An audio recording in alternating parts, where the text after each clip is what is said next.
Hi, I'm Lena. I'm 29. I live in Chicago and I work as a UI/UX designer for a tech startup downtown.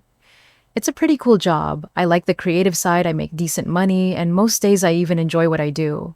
From the outside, you'd probably say I've got a good life, and honestly, I do, but there's one thing that's been slowly draining the joy out of it. My family. Don't get me wrong, I love them. I really do, but being the youngest in the family, the single one, the child-free one, it's like everyone automatically assumes I've got nothing but free time and energy to give. Especially my sister Angela. Angela's 35, married 3 kids under the age of 9, and somehow I've become her unofficial weekend daycare. It started off small, just the occasional favor here and there, but lately it's every other weekend, like clockwork. She shows up at my place around 10 a.m. on Saturday, all smiles with her 3 little chaos machines in tow. No heads up. No, hey, are you free today? Just a knock at the door followed by the kids. Love their auntie Lena. And then poof, she's gone. Off to brunch. Off to do yoga. Off to whatever self-care thing she says she desperately needs. Meanwhile, I'm sitting there with spilled juice on my couch, a toddler crying because they dropped their iPad and a 3-year-old drawing on my walls with a permanent marker. But hey, I'm the reliable daughter, right? The one with no husband, no obligations, no real problems. And here's the worst part. They act like I should be grateful for it. Like somehow this is training for when I finally get married and have kids of my own. As if that's just my default destination. I mean, it's gotten to the point where I literally dread weekends. I check my phone in the morning and my stomach drops when I see Angela's here on my security cam. And if I ever speak up, if I so much as hint that I might have other plans, I get guilt-tripped into silence. The sad sighs. The "but we really needed this." The "you're part of the village, Lena." No one asks how I'm doing. No one asks if I'm exhausted from work. Or if maybe I'd like to sleep in or go on a date or even just sit in silence with a cup of coffee for once. It's like I don't exist outside of what I can do for them. And I tried to ignore it, I really did. But something happened last Christmas. Something that finally made me snap. And once I realized what they were planning, I knew I had to disappear. For good. I wish I could say I stood my ground after that. That I drew a clear boundary and everyone respected it. But that's not what happened. A few days after one of those surprise Saturday drop-offs, I finally decided to say something. Angela had just picked up the kids 2 hours late, by the way, and I was exhausted. My apartment looked like a tornado hit it. Crayons smashed into the carpet. Apple juice spilled on my laptop. I called her that night and said as gently as I could, "Hey, I love spending time with the kids, but I kind of need some weekends for myself too. Maybe we can come up with a schedule or something." Silence. And then came the sigh. That long, dramatic, "How dare you sigh? Lena, you don't get it. You're not a mom. You have no idea how hard it is to raise 3 kids and still be expected to have a life." She said it like a punch to the gut. Then came the list, how she's working full-time, how Jason never helps, how she hasn't had a break in months. And yeah, I get that. I really do, but somehow all of that became my responsibility. "I just thought you'd understand," she said. "Because you're family." That word again. Family. It's funny how often people use it to justify taking advantage of you. Later that week, I brought it up with my parents, hoping they'd at least see my side. I sat down with them after dinner and said, "I feel like I never get any time to myself anymore. I'm happy to help sometimes, but every other weekend is a lot." My dad didn't even look up from the TV. He just grunted, "Family helps family." And my mom, she gave me that disappointed mom look, the one that says I expected better from you without saying a word. "Honey," she said, "this is just good practice for when you're a mom one day. You'll be glad for the experience." I could barely believe it. I said, "What if I don't want kids? Or what if I just want a weekend to sleep in or go on a date?" Angela, who was sitting nearby, didn't miss a beat. "Then date on Friday nights. Or Sunday afternoons. Why does it have to be Saturday? Like my life should only exist in the gaps between when she needs me. I looked around that room and realized something awful. No one actually cared how I felt. Not really. They didn't see me as Lena the adult with a career and a life of her own. They saw me as a convenient babysitter who wasn't allowed to complain. Later that night, I vented to Nate, my best friend since college. We were sitting at a diner sharing fries, and I just unloaded everything. He didn't interrupt. He didn't minimize it. He just looked me straight in the eye and said, "You're not their nanny, Lena." I swear, those 5 words hit harder than anything my family had ever said. You're not their nanny. And for the first time, I started to wonder, what if he's right? But of course, just a few days later, the guilt came back. My mom called and asked if I could come early on Christmas Eve to help set up the tables and watch the little ones while the adults cook. I could hear the strain in her voice, the carefully layered pressure. So I said yes, because that's what I always did. But I had no idea what they were really planning. Not yet. So Christmas was coming up fast, and even though I had this growing knot in my stomach, I kept telling myself it would be fine. One more family gathering, one more day of smiling, helping, being the good daughter. What's the worst that could happen 1 week before Christmas? I'm on a Zoom call with my mom. She's rambling about who's bringing what, how many chairs will need, the usual chaos. I'm halfway listening, sipping coffee, when she drops it on me so casually, I almost miss it. "Oh, and don't worry about dinner. We know you'll handle catering like last year." "You're so organized, sweetheart." I blinked. Wait, what? I didn't say anything at first. I just stared at the screen like, did she really just say that? Because no, we had never talked about that. I hadn't offered. I hadn't agreed. But in her mind, it was already decided. I tried to play it cool. Catering, you want me to order it, or... She smiled like I was being silly. Well, of course. It just makes the most sense. You're so good with that stuff. And honestly, your sister and Jason are barely keeping up right now. There it was. The guilt card. The classic, they're struggling, and you're doing so well. I should have said no right then. Should have said, that's not fair. Or, let's talk about splitting the cost. But I didn't. Because I knew exactly how that conversation would go. My mom would sigh, say something like, "I just wanted everyone to have a nice holiday." Then Angela would call, sounding exhausted and frazzled, talking about how tight money's been lately, how Jason's work hours got cut, how the kids have been sick, and then I'd feel like a monster. So I hung up the Zoom call, and 5 minutes later, I was scrolling through holiday catering options. 25 people, full dinner, drinks, desserts, final price $1,800. I actually stared at the total for a good minute, thinking, am I really doing this? Then I clicked, confirm. It felt like swallowing a rock, and the wild part, I wasn't even mad about the money. Not really. I was mad that no one even asked. It wasn't, "Lena, would you mind helping out?" It was, "You're doing it because you always do. Because I don't have kids, because I'm not married, because I'm the one who's supposed to just say yes over and over again." But still, I told myself it'd be worth it. Just get through the day. Smile. Eat some mashed potatoes. Let the kids tear the wrapping paper to shreds. Then go home and forget it ever happened. That was the plan. At least, until I found out what they were really planning. A few days before Christmas, I decided to swing by my parents' place after work. The catering company needed to confirm a delivery time for Christmas Eve, and since no one was answering their phones, shocker, I figured I'd just stop in, get an answer, and leave. It was already dark out. The air had that frozen quiet that always shows up a few days before the holidays. The driveway was full, so I parked down the street and walked up expecting to be in and out in 5 minutes. I let myself in with the key they'd given me years ago. The house smelled like roast chicken and cinnamon. Somewhere in the back, a TV was on low. I was just about to call out, "Hey, Mom," when I heard her voice from the living room. She was on speakerphone, talking loud like always. And then I heard my name. I stopped walking. Oh no, Linda, trust me, she was saying Lena's perfect for this.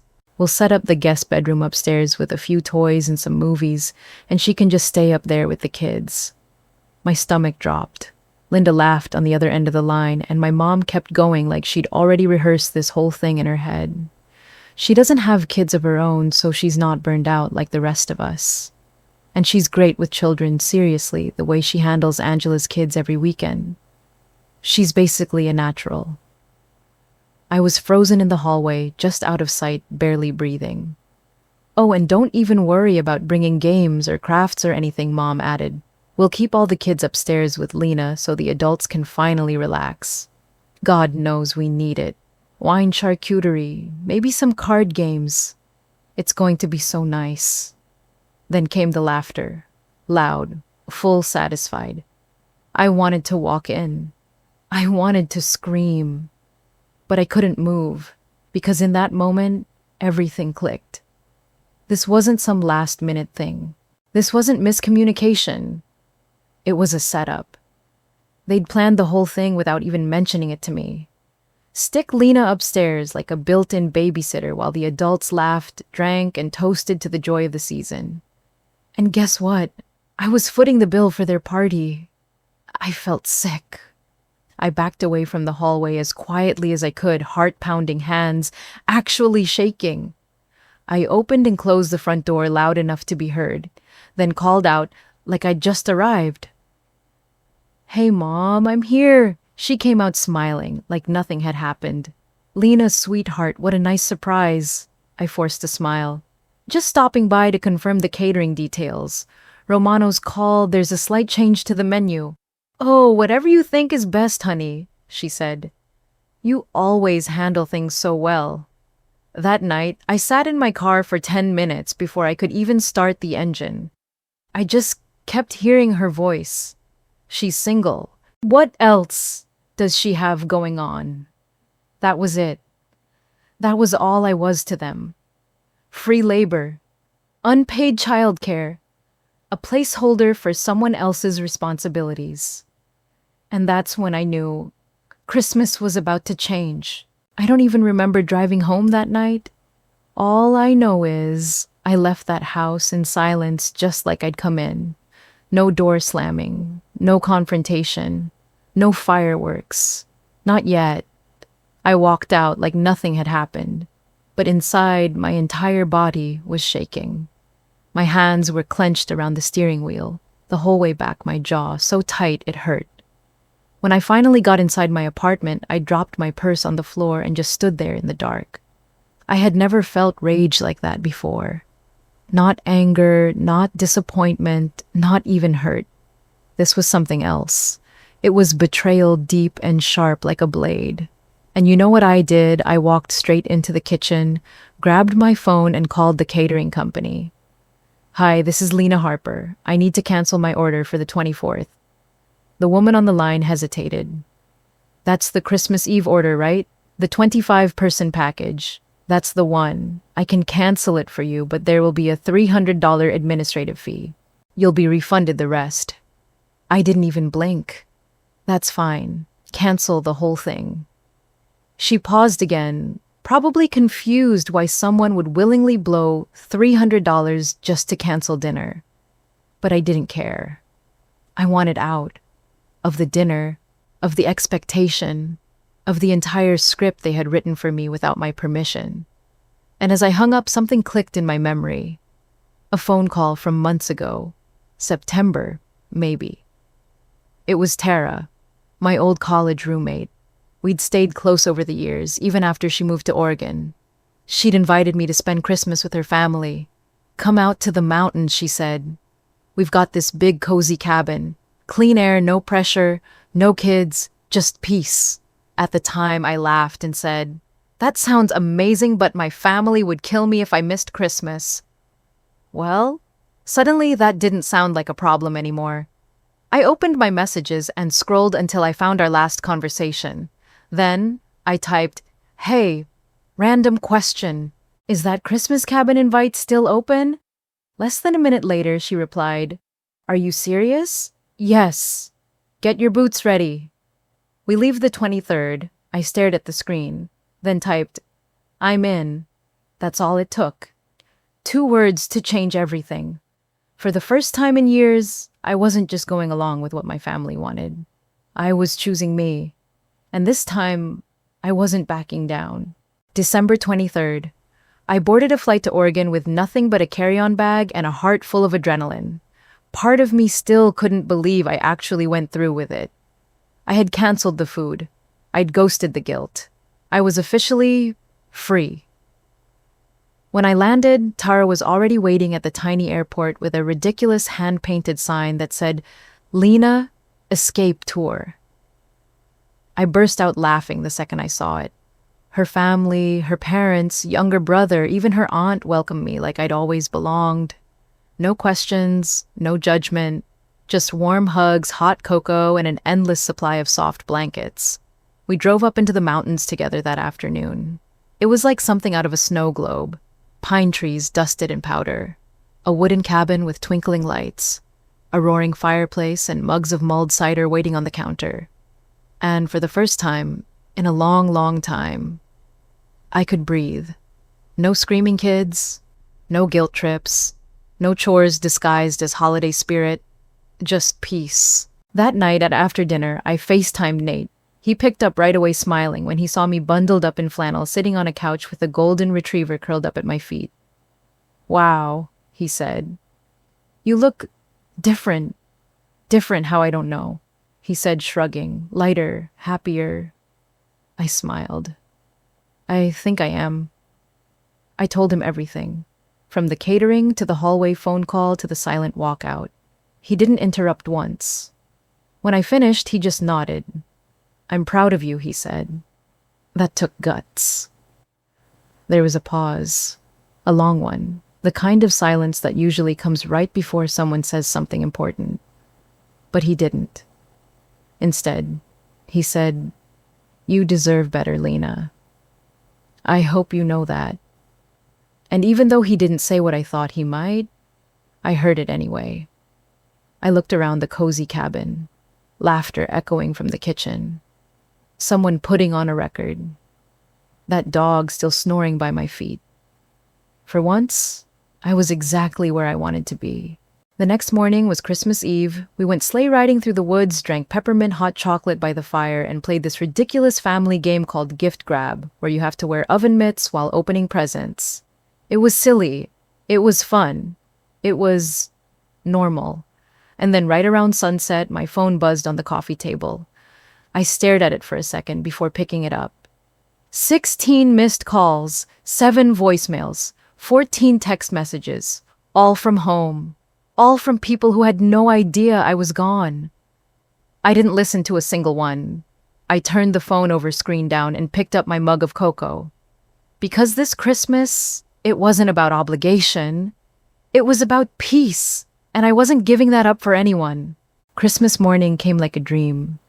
Snow falling softly outside the window, the smell of cinnamon rolls baking in the oven, laughter from Tara's family echoing through the cabin.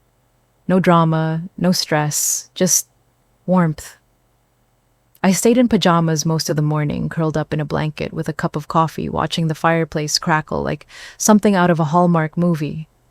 I didn't check my phone, not until late afternoon. And that's when it buzzed again. Same name, same ringtone. My mom. I let it ring once, twice, and then something in me said, "Pick up." I slid my thumb across the screen and held it to my ear. "Where are you?" she snapped. Her voice was frantic and loud. No hello, no Merry Christmas, just panic.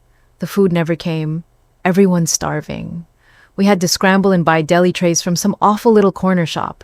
The kids are out of control. No one knows where to put them. Angela is in tears. "Lena, what the hell is going on?" I didn't yell. I didn't cry. I just answered with one sentence. "I heard your conversation, Mom." There was a pause. "What conversation?" she said, voice suddenly cautious. "The one with Aunt Linda, where you planned to stick me upstairs with 9 kids while everyone else partied downstairs. The one where you said, 'I don't have a life, so I might as well be useful.'" Silence. Then denial. "Oh, come on, Lena. That's not what you heard. You're twisting it. You're being dramatic. We were just joking. No, I said, cutting her off. You weren't joking. You were planning. You assumed I'd pay for the food, watch all the kids, and stay out of the way. And the worst part is, you never even asked. She didn't say anything, but I could hear the chaos behind her voices, arguing, kids yelling, a door slamming. Then suddenly Angela was on the phone. This is so typical of you, she snapped. Always making things about yourself, always playing the victim. I stayed quiet for a second, then said the one thing I knew would end the call. You made me your backup plan, Angela, and now I'm unavailable. And with that, I hung up. Just one word in my head, click.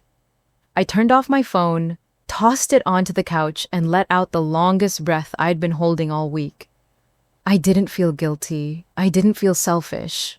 I felt free. December 29th. I was back in Chicago.